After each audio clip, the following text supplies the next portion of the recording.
Hey, what's up, everybody? Gray Game here, back with a solo episode of the Social Club. I guess today we can call it the AntiSocial Club. I just wanted to give everyone a heads up. I know I said I'd be doing weekly podcasts. Unfortunately, between work and personal, I have not been able to keep up with the weekly release date. I'm going to try my best to be better at that. I just wanted to give everyone a heads up. So, right into the meat of this episode, I just want to talk about games I've been playing, updates on them. I've been trying to get back into D&D. After all, one of my co-hosts, Devin, he always talks D&D. He's a big D&D guy. He got me in the, I guess, zone to want to play D&D again. I was pretty hungry for it. Me and my guy friends were all getting together, be like, hey, let's get together, but that hasn't happened either. But for those of you that like D&D or haven't played in a long time and want the nostalgia, there's this really cool website that I found out about that you might already know, but it was new to me, so I'm going to pass the information on to you. It's called D&D Beyond, and basically it's a digital version of all the books, which obviously you still have to buy the digital versions of the books, but it's really cool because you make your character sheets and you upload them. Well, I guess they're already there. You don't have to upload them. You digitally create your characters with all their skills and their stats, and you put everything right on the website, and then you get a link to your character sheet, and you can send it over to a DM who's going to put a game up on one of the digital sites like Roll-D20, or I think that's what's called, or Roll20.net or something like that. Anyway, I found out about it. Really cool resource to have, and actually, I probably had more fun building character sheets than actually trying to get together and play a game. Like, theory crafting, all these cool characters are coming up with their background stories. I mean, I might use it and just write some short stories based on these characters because I really enjoyed my time with it. And I started coming up with some cool characters with some cool background stories. So, who knows? Maybe that's something I'll release on the website and just have some stories for you guys to read because I thought they were pretty cool. I think what brought on this want to play D&D was that I've been hungry to play an MMO. I was always an MMO gamer. I used to play WoW religiously back in the day. I mean, an unhealthy amount of WoW and vanilla WoW. I actually played in the alpha of WoW and the beta of WoW, which is giving off my age a little bit. I had the vanilla WoW Collector's Edition, the Burning Crusades Collector Edition I still have in my house. I played up until Lich King released. I played Lich King for a bit, and then I had to get out of it because it was becoming a bit unhealthy how much I was playing it, and there was other things going on. I've talked in past episodes that I'm a musician, so my band was starting to pick up at that point in time, and you can't chase your dream while playing a hardcore MMO like that. Well, being hardcore into an MMO like that, if you're the type that could just log in, do some dailies, some crafting, maybe a dungeon, and go, like, spend like a half hour to an hour a day in a game, yeah, then you could do it. But that wasn't me. I had to be all in it, raiding, doing all that crazy stuff. Anyway, so I've been really hungry to play an MMO, but I think that the current state of MMOs is it's not for people like me. I feel that a lot of the MMOs right now are super casual. They're trying to go more of like an active combat, which I'm all like, I like the active combat in a sense, but I don't know, they don't feel traditional. Like, a lot of the games out right now, you don't need the proper group makeup. It doesn't even feel like there is proper group makeup of tank, DPS, healer, support. Like, that's something that I miss and I really want to play. I want to get together, meet people, be social, be in a fantasy world, and have a designated role, And I feel a lot of the MMOs right now, you just run in with a group of people, and it's like almost all the classes are essentially just DPS.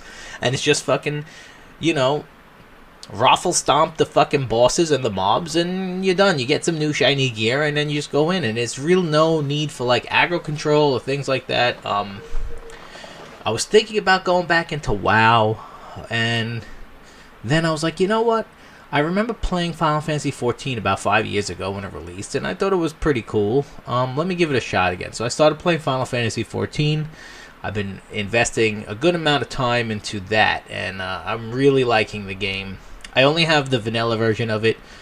I didn't want to buy the expansions yet because I wanted to see if I was actually going to play it.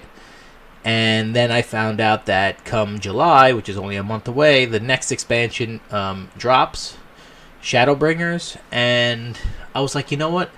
Why am I going to buy an old expansion for the same price as the new one when the new one comes with all the previous content in it? So I pre-ordered the new expansion coming out, and now I just have to wait because I've been grinding the shit out of that game, and I got my white mage up to level 50, which is the max, and now I can't do any more content, even though there's a ton of content for me to do and spells. I can't break through the ceiling because I don't have the other DLCs that released, so I'll do that. But I started leveling some alts.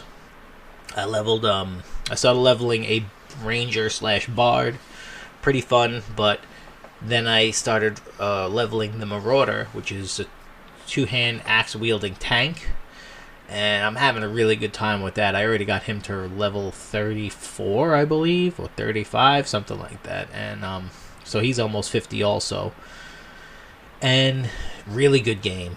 Really, really good game. It's scratching that itch a bit. I just have no one to play it with. You know, I miss playing with friends. So that's the other thing. But I'm still on the hunt because I'm still looking for something new, something different. Again, I want something that's traditional like that, class-based. But I want something that, you know, I don't know, something new. But if you guys know of anything, post it on the Facebook Geeks Unleashed. Excuse me, it's not Geeks Unleashed. That's my YouTube. You can post it on any of my videos. Post it on my Facebook, Gray Gamer, or on my Twitch. Yeah, so I'm looking for some new MMOs to play. It seems like everything's kind of like a gotcha, like those, you know, mobile games. Even there was this one that I saw on that's being released on PS4 called Caravan Stories, I believe it's called, and I got super excited. It looked like a Japanese anime-influenced MMO, and I was like, oh, wow, the art style's great. This looks like something I could really get into. The characters, all the different races, and the skills. And then when I actually found it, it's a mobile game that's being ported to PS4 that plays like a mobile game. And they're calling it an MMO. It's not an MMO.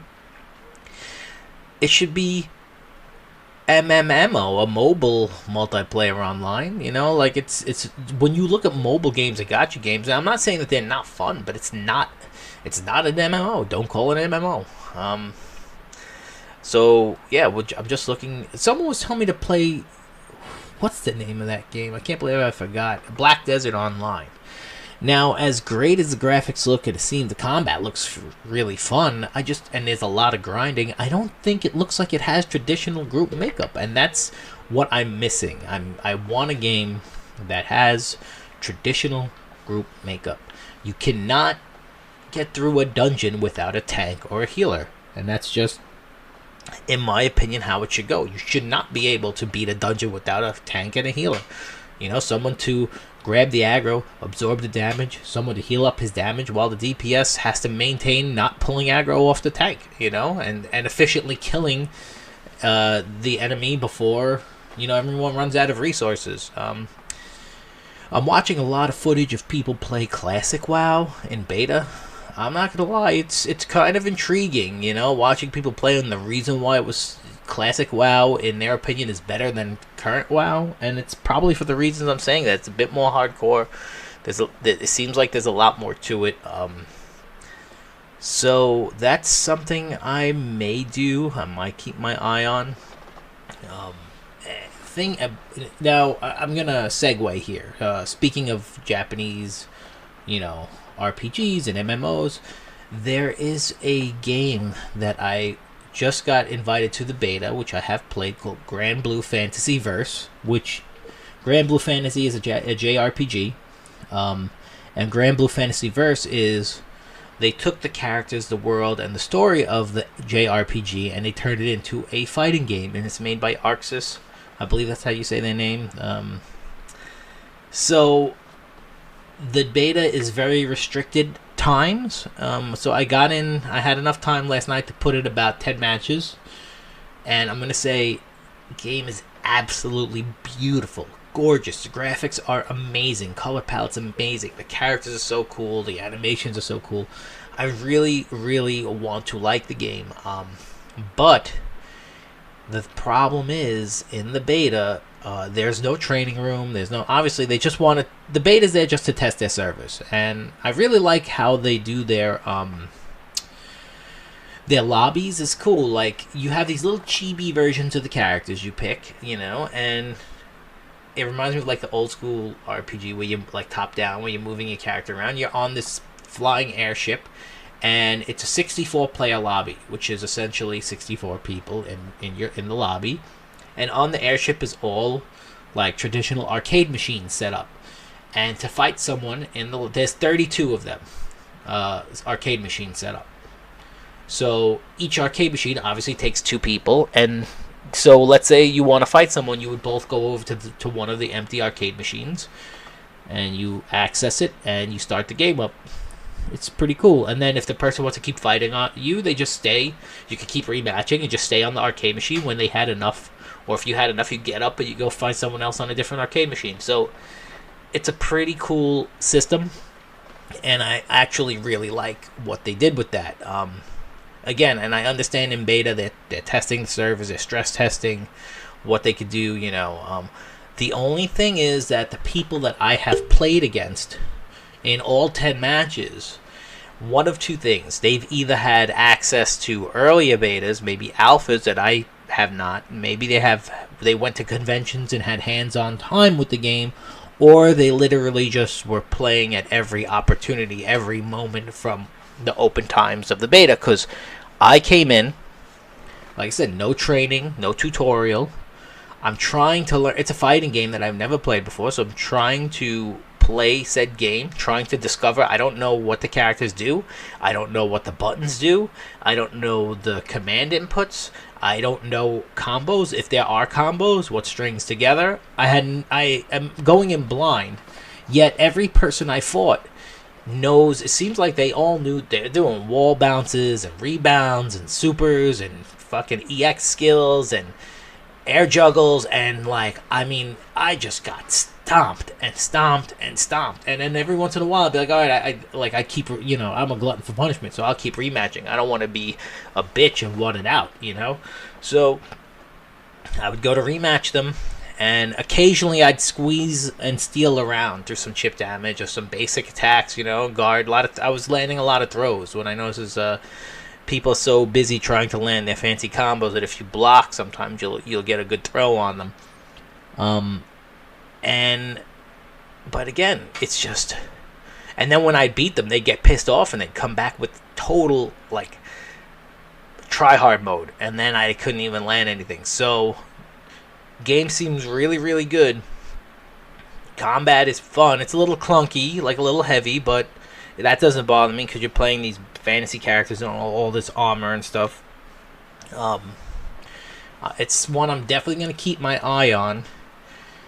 Who knows when it drops? I don't know when the release date is because I didn't look into it enough. When it drops, I may pick it up. I don't know if I'll get it at launch. It's probably something I might buy down the line when the price drops. Who knows? It's definitely one to keep your eye on if you're into fighting games. It kind of reminds me of... Okay, so a friend of mine who knows nothing about it asked me to describe. He goes, what kind of fighting game is it? Is it like Marvel vs. Capcom? No, it's not like Marvel vs. Capcom. It reminds me of... Okay, so you know how Dragon Ball FighterZ is kind of like Marvel vs. Capcom fighting speed?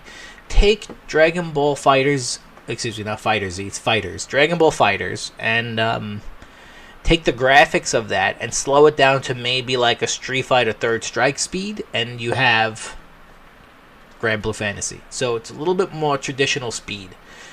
And again, I like that. There's not these crazy dashes and, you know, jumping 3 screens high and doing, like, you know, all these combos. But, yeah, and some people would. Like, I didn't even know how to play. And these people knew how to play, and they would still be cheap. So that shit always burns my ass, you know. You got these people just trying to corner cheese you and do all this crazy to keep you, right where they want you. Even though they know all the combos, they know all the shit, and I'm just like, button. At one point, I just started getting frustrated. I was just button mashing, like total furious button mashing, and that's totally not my personality. Anyone who knows me knows I'm not a button masher, but it was just really getting to me. So I shut that game off after that, and then I went to play some Ghost Recon. That was last night. Ghost Recon Wildlands, which again I haven't talked about games in a few weeks. I haven't had a podcast going. Those of you that don't know, that are fans of Ghost Recon, there's a new one coming out, I believe, end of August. Looks really good. I think it's called Breakpoint, and looks really good. That's one I'm almost definitely picking up. I got to see what other games released that month and so on and so forth, but I really enjoyed my time with Ghost Recon Wildlands. It's funny because Ghost Recon Wildlands dropped a little after Division dropped, and I remember when it dropped, I was like, it looks cool, but there's no way I'm getting it because I already have Division. And then I waited, and several months, maybe a year down the line, they had a really good Ubisoft sale on the PSN, and the game was pretty cheap. I think I got it for like $18 or $25 with the season pass. I don't know, something silly like that. And I picked up the game. I convinced some friends to pick up the game, and we had an absolute blast. I mean, a blast. When we were playing in the co-op, the campaign mode, we had a great time, and it was so much fun. And then I got into the Ghost War, the PvP, with another one of my friends.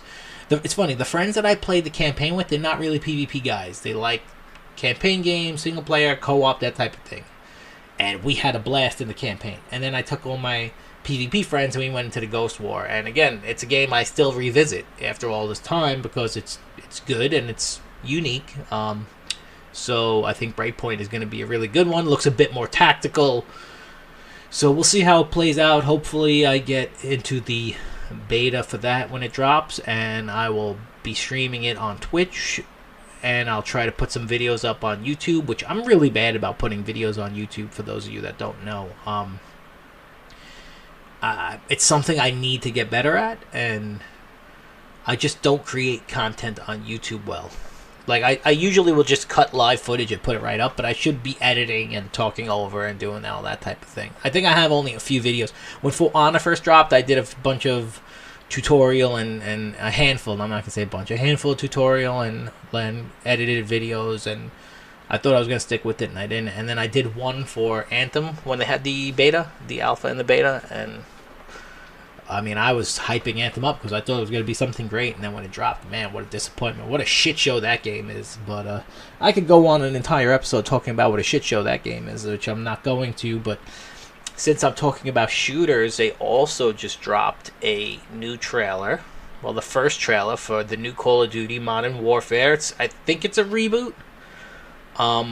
Interestingly enough, it's being developed this time by Treyarch, who does the Black Ops series. So it seems like Activision's like, hey, Treyarch, your game sold really well. Regardless if people liked the last Black Ops or hated it, and it sold really well. So I think they were like, we're going to give you an opportunity to run with the main franchise of Call of Duty. And when I saw the trailer, it was really surprising because it seems to me that they're taking it in a totally different direction from Call of Duty. From the footage, it looks more like Battlefield 4 when the Battlefield 4 trailer. So here we are. What a world. What a crazy industry gaming is. Battlefield is doing shit that isn't Battlefield at all. And Battlefield 5 was a major disappointment. Battlefield 1 was a disappointment, in my opinion. I mean, it was a fun game, but I just wanted some Modern Warfare. I mean, Battlefield was my favorite franchise, and I love shooters, and it was my favorite of all the shooters, and I'm still a Battlefield fan. I want to say I'm a Battlefield fan, but the past few entries have not been good. They've been good, but they don't have enough to hold my attention. I'm like, I pick up the game, I'm in the honeymoon phase with it, I'm like, wow, this game is great, look at these graphics, look at this, oh yeah, they added some really cool stuff in, and then I play it for 2 or 3 weeks, and then I don't have the want to go back. I'm like, Yeah, there's only a few guns in it. Yeah, there's only a few maps in it. Battlefield 4 had so much. So many great maps, so many great guns, so many attachments, so many gadgets. Everything had its own kind of leveling system, and it was really, really good. And Battlefield 3 was amazing. And obviously, the Holy Grail, Bad Company 2, was really what got me like hooked on playing the Battlefield series. I always liked it. I used to play Battlefield 2 back at an internet cafe in like 2001 with some friends or something like that. Some crazy year like that, maybe 2002. So I was always a really big fan of Battlefield, and I'm hoping that the next Battlefield, whether it be on PS5 or another PS4, just take us back to current modern warfare and just give us, traditional Battlefield. And when I say traditional, I don't mean World War II, I don't mean World War I, I don't mean fucking Vietnam War. Give us modern warfare. And that's what Infinity Ward is doing. They're giving us Call of Duty Modern Warfare. It looks, from the trailer, it looks a lot more tactical, slower paced. I mean, it looks really, really good. And like I said, it kind of reminds me of what Battlefield was at its heyday. It looks like they're taking some elements from Rainbow Six Siege with bullets piercing through walls and all that type of stuff. And now, will that follow it into the multiplayer? Is that just single player? We don't know. I guess we'll find out at E3. Real quick, I also told, bringing up E3, I just wanted to say, everyone who knows me knows one of my favorite games. It's a love-hate relationship, For Honor from Ubisoft. I'm excited. They said they're going to be at E3 with some surprise information. I got my fingers crossed. I want there to be a sequel in the future. And I actually hope it will be a sequel for PS5 and the next gen, along with PC, because I have a PC and I have For Honor on PC, and it runs amazing, but all my friends play console. And For Honor is my squad game. That's the game I go to with my guys, with my squad, and we fuck shit up or get our shit fucked up. And I know they're not going out and buying computers, or even if they have them, they're not going to be playing games on computers because it's just they're more of a console player. So we will hopefully see a next-gen For Honor 2. This is all speculation on my end. With 60 frames, God please. Because that's what makes, I believe the frame rate makes such a difference on PC. The attacks are actually reactable, where on console with the 30 frames, a lot of the attacks are not reactable, and you could watch a ton of videos on it, read a lot of shit on the Reddit forums. People are not, the current console got shit on with that. But anyway, enough about For Honor. It's a small community. Hopefully that community is here listening to this, but if you're not, there's one more thing before I go that I really want to talk about. There was a point in time when I was playing Dead by Daylight a lot. I mean, I was streaming it a lot too, and I really liked it. It was when it dropped for free on PS Plus, and I didn't even know much about the game. I played it, loved it. Well, Behavior Digital Incorporated, the company that makes Dead by Daylight, they were working on a new game, which I didn't know, and it's in early access right now. It's called DeathGarden. If you're a fan of Dead by Daylight, do yourself a favor and go check out some footage of this. It's on sale right now, from now until June 6th. It's only $10. I didn't pick it up yet. I plan on doing it before June 6th. And it's, what I'm saying is Dead by Daylight X Destiny. It's a fast-paced shooter with some skills, and it's not really, it's Dead by Daylight, but only you have shooter mechanics and people trying to escape some crazy dark fantasy world, space influenced, and looks really good, man. Check it out. When you check it out, I'll probably put up some streams of it soon, and hopefully a video too on YouTube. And once I get some hands on, I'm going to put another podcast up, probably talk about it, and at that point I'm going to call this episode a wrap, and we will see you all on the flip side. I'll catch you all next time. Thanks for joining this episode, what I call the AntiSocial Club. Thanks.